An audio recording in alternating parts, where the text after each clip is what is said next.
So here's Gunya on the road. We're at Finch Hatton Community Health and Harmony store that good old Ruth has been setting up for years, and it's lovely to be a part of. And we're here. Maybe you can tell your name and your story, and we'll start off that way. Yep. Yeah. Do I look at you or take it out of Whatever these you're guys? comfortable All right, with. It's I'm going to organic. say hello, guys.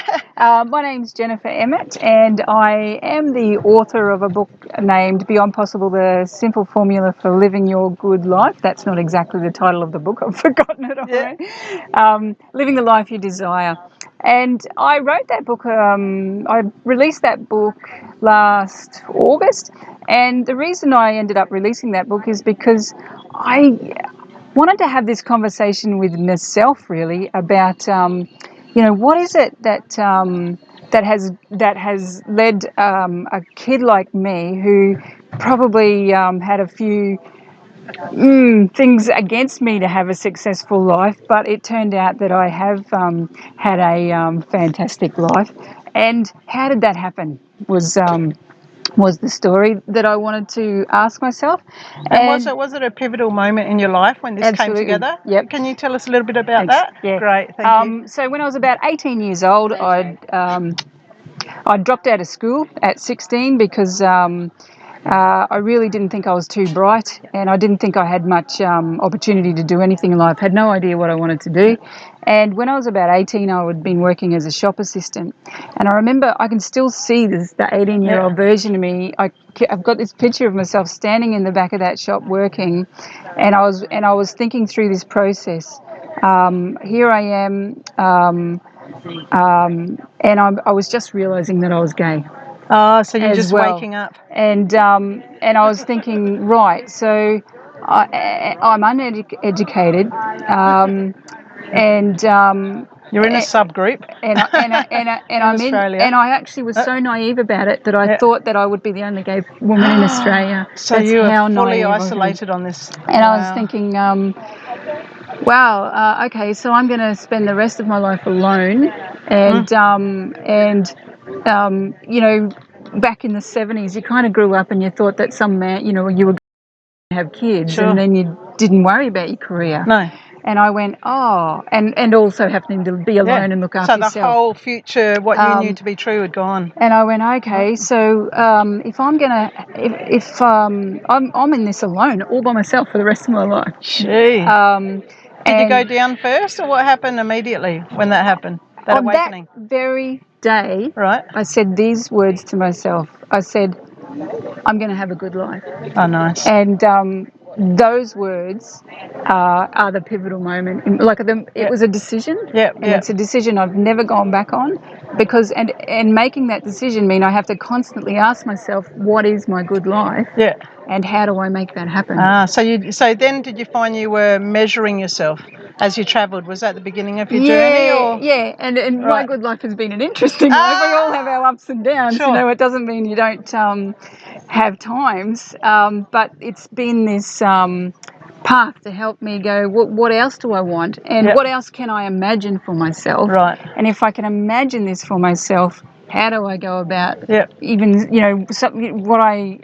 how my life is now? That's 18-year-old wouldn't have been able to imagine. No. But she could imagine the next step, and then the next step, and then the next step. And so I'm really sharing that journey, that dare to dream, dare to have a go for that. And so my book is very practical. It's not based in spirituality. It's based in very, but you can be spiritual and use the practical steps. But what are these very practical steps? And it's all about what you think about. So you're an experiential learner. You've gone through the whole process yourself, and through that process got yourself to where you are now at this pivotal time in history. And this is where we started our conversation over here, is that we've got this theory. A few of us this morning were talking about AI, and that we're actually AI becoming human, as a concept, as opposed to human becoming AI. And so how would you interpret this with your journey that you've taken from that 18-year-old to now? Do you feel like you're AI becoming human, or human becoming AI, or neither? Like, where are you at with it? Yeah, I think I'm neither. But I liked that interesting concept that you were talking about, is you know, are we the player or are we the, you know, are we the game player or are we the but one being played? Yeah. And I think we're both. Right. Just from that conversation, I go, yeah, we are being played, but we all can also play. We can control how we play the game. Right. I don't know who plays this yet. But I actually think a lot of the play is ourselves. Yes. So I still like to believe that, yeah, I can make decisions and I can set my own beliefs. Yep. And that influences how I play this game. Yep. And how I experience this life that I'm experiencing. Right. And when I'm talking about experienced life, I'm talking about, you know, my sense of love, my sense of connection, my sense of whatever it is I need today, how I connect with that. And your consciousness in memory, where's the furthest back you can remember in your consciousness? You know, what plane can you take yourself back to? In this life or before? No. Yeah, of consciousness, not of this physical hologram, but of consciousness. I think I've experienced one previous life, or at some point, and that was through years and years ago. I actually did I became a practitioner in what was called rebirthing back then. That was like I remember that. Yep. 5 years ago. Oh, it was beautiful. Conscious, it was connected very breathing. cathartic. Yeah. Yes. And in the evenings, we had a fantastic teacher that guided us through that process. And in the evenings, she did other activities with us just for fun. Yeah. And one of these things was walking back through our timelines. Right. And she walked me back to a previous life, and I couldn't believe, I could feel it, and I also saw other people do it, how everything about my sense of who I was changed when I went back to that other one. There's something magical that happens that transforms within your own, is it DNA or, you know, but it's life-changing. Absolutely. And that person, I suspect that person was in some sort of military role, and that they were quite high in a military role, because I was an arrogant. I felt it. Full ego. So that was really, that's the only There's an astrologer on YouTube right now, I'll get her surname, but her first name's Pan, and she says that we can, how do I put this? Everything's happening at one moment in time. And we're going in and out through the dimensions, and it's only our consciousness that's limiting us. You know, and so she uses astrology, and by looking at your natal chart, you can see with the outer planets and the moon, which are tuned in with our subconscious, how you can actually alchemize yourself through in consciousness into another layer. Yeah, and so have you experienced that? I have. What happened was I did it through meditation, because I find meditation works really well with me. And so I went to this one life, and I've noticed what the brain does is it cognitizes what's happening. I think it's just an energy frequency that we go into, but I think the brain actually manipulates it into something like a hologram, because that's what we're wired to do in our AI capacity. And so I went into this castle, and I was a queen and there was a king. And the first time I went, that was enough. I was like, nah, that's the ego, because I'm in a royalty, I'm high up, that's got to be ego. So I pulled out. So I went back again and checked it, and no, I was pretty quiet. I wasn't a major player. I just had this role, and that was it. And so I went back another time. I went back a few times, and when I went back about 3 or 4 times later, I decided to explore the castle.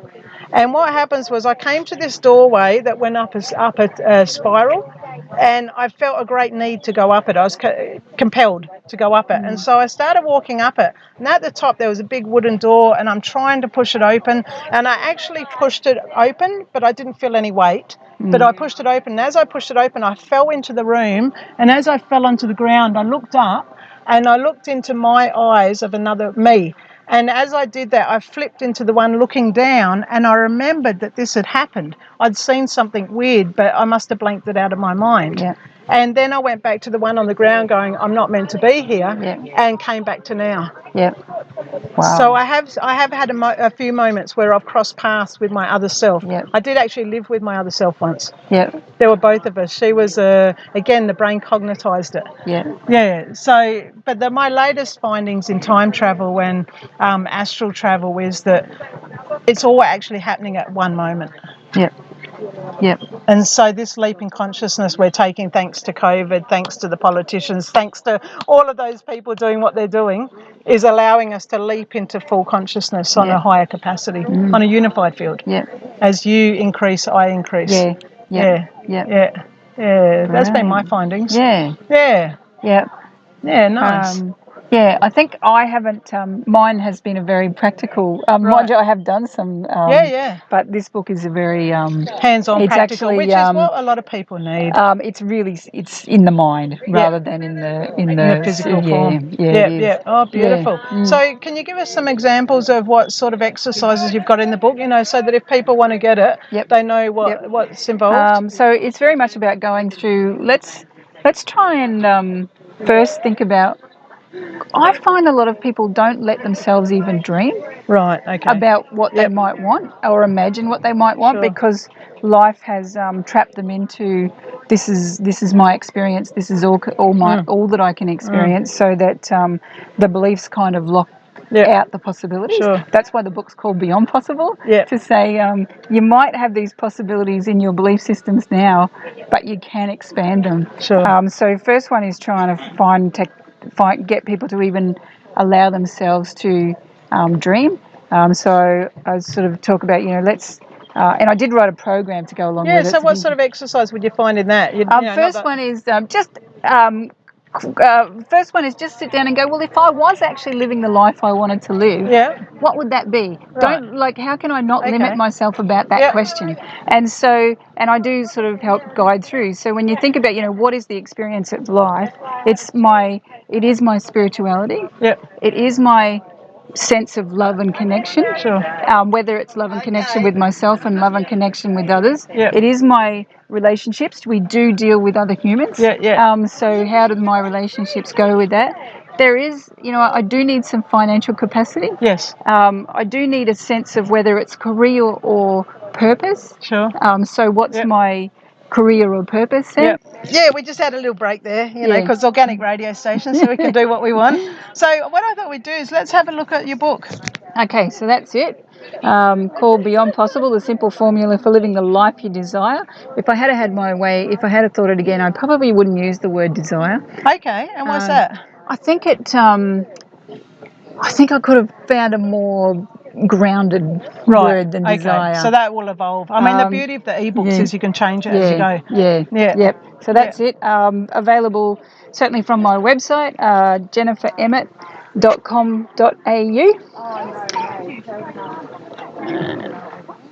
And you can pause it and have a look at the back, see what you think.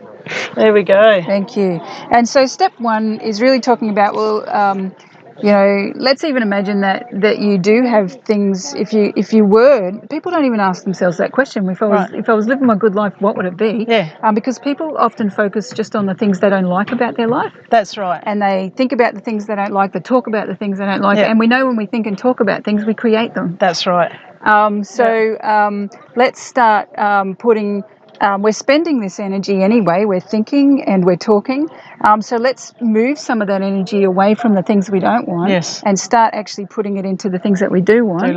And so, I do talk about it in the book. I call it my dream life interview. And so I've developed this interview process. And I developed it as a self-interview. And the reason I developed it as a self-interview is because I didn't want people to limit themselves. And sometimes when we're talking to other people, we limit ourselves. But I developed it as a self-interview with rules. And so the rules are that you actually have to play two roles at that time. The role of the interviewer, and that interviewer has a set of instructions. And the role of the interviewee, and that interviewee has a set of instructions. So you're playing two roles at once. So it's almost like being in two frequencies or dimensions at once. You're practicing it. So a bit like the remote viewings when they do all those exercises to practice before they remote view. Okay. And it's about saying, if you're the interviewer, you are about to interview the most important person you have ever met in your whole entire life. But this is the magic person in your world. You need to give them the respect and the non-judgment and the care and the love that this person deserves, and they need your full attention. So when you're interviewing them, you're not looking at your devices. You're not in a conversation. You're setting up. This is my private space and my time. I'm putting the time because this person is so important. They deserve my full attention. And so that's as the interviewer. Nice. And your role is to ask questions and not give any judgment to that person, but only ask more questions to prompt more answers for that person. And then if you're the interviewee, then your role is to turn up, be present in that moment, and know that this person, the interviewer, has so much love and respect for you that they deserve your full attention and your honest hours, and you can know that this person will never reveal your answers to anyone else. Full authenticity in that moment in time, because I've been playing with that concept of truth, and like you were saying with your 18-year-old self compared to now, you could say that you weren't in truth then, because the way you behaved and the way you thought was what you now know not to be true. Or is it that we've been barking up the wrong tree and that there is no truth except for the authentic truth with self? And I say it was the truth at that time. That's right. But the truth can change every moment. And so our chase for loyalty and truth is a misplaced energy. So to speak. Sure. So we go through that. I call it a self-researching process. So if you're going to do anything, you've got to learn about the thing that you're going to do. Sure. Let's learn about the thing. Okay. Nice. So you start with the subject. Let's research it. And then you start going, okay, so I'm discovering that I have these dreams. Sure. But not all dreams are good things. Like sometimes we have dreams and they're actually about escapism. Sure. So, for example, we will all say, I'd love to go and live on a desert island, which is not that we want to go and live on a desert island, because if we go and live on it's a desert island because it has no water and it's really uncomfortable, dead within a certain time. So we're going to die if we go and live on a desert island. So that's not what we want. What are we really saying? What we want is a change from what we're experiencing now. We want this inner stress that we're feeling, this pressure that we're feeling, we want that to change. We want to connect back with our true self, isn't it? Let's actually, you've come up with these potential dreams. Let's actually put them through a filter process and go, which one of these things is really going to make my life better? That takes me closer to what I currently think I want to experience in life. So we filter it through, and then I go straight, and then we are moving into goal setting. I know that's really a terrible word for some people. But we do move into a goal setting, and I don't call it, it is goal setting, but I call it good life game planning. Right, okay. So just to go, some people are very rigid in their thinking about goal setting. Saturnian people with a lot of Capricorn in their charts are going to love this, because this is step by step. It's very set boundaries, very set way of going, and people with that makeup love that kind of way of programming. And I'm saying in good life game planning, you set the rules. That's right. You decide what you want to do. Authentically for you in that moment. Whatever it is you want to do, that's not my business. I just want to give you, I want to give you a mechanism to think about it. And I always say, if you're going to set goals, set one goal is good. You could do up to 3. Right. Don't do any more than that. Okay. Because what happens if you do too many? You're actually, when say you just wanted to make a change in. Okay, I'm going to pick a really easy one. Say you go, I'm not happy with my health. Right. But the reason my health is like it is because I eat these foods. Right. I drink this amount of alcohol. I do these. So I'm creating actually, I've got all these habits. Now, those habits exist for good reason. Right. They exist because at some point in our life, they served a need for us. That's right. And so we don't have to judge ourselves about the habit, and this was one of the biggest, most beautiful learnings I ever had, was going, okay, so I've got this habit, I know that it's harming me, and people talk about self-sabotage, and I don't like to ever say, when you're in the mentality of thinking I'm self-sabotaging myself, you're hurting yourself when you're thinking that, because you're blaming yourself, and if you're engaged in blame, no good ever comes out of blame and judgment. Well, you're keeping yourself in that dense layer. You're not able to stay in the higher frequency of what we're talking about. So I go, okay, so through my experience of life, whether I externally saw something and took in knowledge and I turned that into my belief, or I did something and that created something for me and I took that in as a belief and then I turned that into my habit, I don't have to blame myself for doing that. There was something happened there. That's right. But I can start to, I can observe it and I can choose to learn to do something differently. Sure. And I know that, like learning anything, it takes time and persistence. Well, this is where in behavioural consultancy, the work I do, it's 21-day cycle to create a new behaviour. And so 21-day cycle to leave an old behaviour behind. And I sometimes more than 21 days. Because you know, I think our mind is extremely powerful, and if you talk about that computer thing, like I do relate our mind to a computer. Sure. Like there's a program there. Our program, you know, we maybe became with a little bit of hardware and maybe a very basic starter program, and then life. Like, the hologram, playing out the hologram. AI stuff you're talking about, like took all this information, wrote the program, and when you think about, you know, we talk about being conscious, most of the time we walk around the world unconscious. We act and do life unconsciously because it takes a lot of energy to be conscious. Eating. And so drive our car. And so when this unconscious part of our mind is in control, it is always just going to default to the program. That's right. Exactly. So I'm talking about going, well, if we don't like what the program delivers, we actually have to be conscious of the program, not in blame or judgment, as an observer, and start rewriting the program. And I think it takes longer than 21 days. I think it takes a level of conscious practice always. That's why, you know, people who engage in, you know, meditation and other conscious practices, I think, you know, they do rewire their brain and do things. And so at the end of the day, we're setting goals. And I'd love to give away. I've got this thing I call preferred reality scripts. Okay, great. So we all, neuroscientists tell us that we think about 60,000 thoughts a day. Right. And so this thing's always going on. And what are we thinking about? We're thinking about what happened yesterday. What happened 2 weeks ago that I wasn't happy about? What happened last year? What happened when I was 6 years old? And so we're constantly, like if you stop and catch your thoughts for a little bit, you're replaying these things in your life because it's reinforcing the program. And so I'm saying you need to start capturing these scripts that go on in your head, and I call it wait. So I've got WAIT and a question mark around the place, and it says, "What am I thinking?" And when you start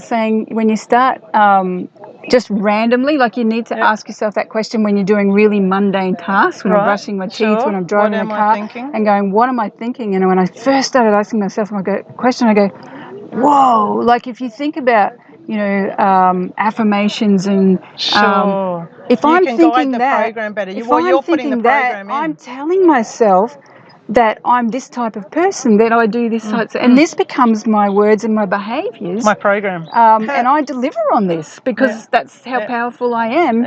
I'm not going to judge myself about that. But I'm going to have scripts to replace that. And so I call those preferred reality scripts. So we've defined, you know, going, okay, my love life is like this, whether it's connection with myself or others. I actually want it to be like this. I've probably got some scripts over here that tells me this that I just automatically play. Let's install them. I'm going to write a new script. And so at the end of the day, I'm trying to get you to write these new scripts. Write your own scripts. That are really consciously thought about. And at the end of the day, I want you to write songs with this script. And so the songs. So for creation. So why do you bring the creation in on this layer? I'm sure you've got a reason for that. Because we have to. It's like you have to. You can't write your scripts and your songs until you've done your research. Because so otherwise, starting with the research. If you get these. These scripts and songs are so powerful, as far as I'm concerned, that if you haven't done a lot of thinking into them, they'll deliver something, but not be what you want. I've got what you're saying. And so Yeah. I call them my life songs, Nice. and I write I'll have a song about it's my love song. Yeah. Again, and that's love. It's not about romantic love. It's just about my connection with myself and others. Authentic love. I do have a career and financial song. I have a health song. And wow. And so they're about going. To me, music connects both sides of the brain, right? And like it enhances the brain, Sure. and also it gives us. I love music, Yeah. and so when I catch myself singing my songs, it's like, well, It's like you're serenading. I'm delivering. Like I know that what I call my autopilot, my unconscious mind, is delivering what I have consciously decided that I want.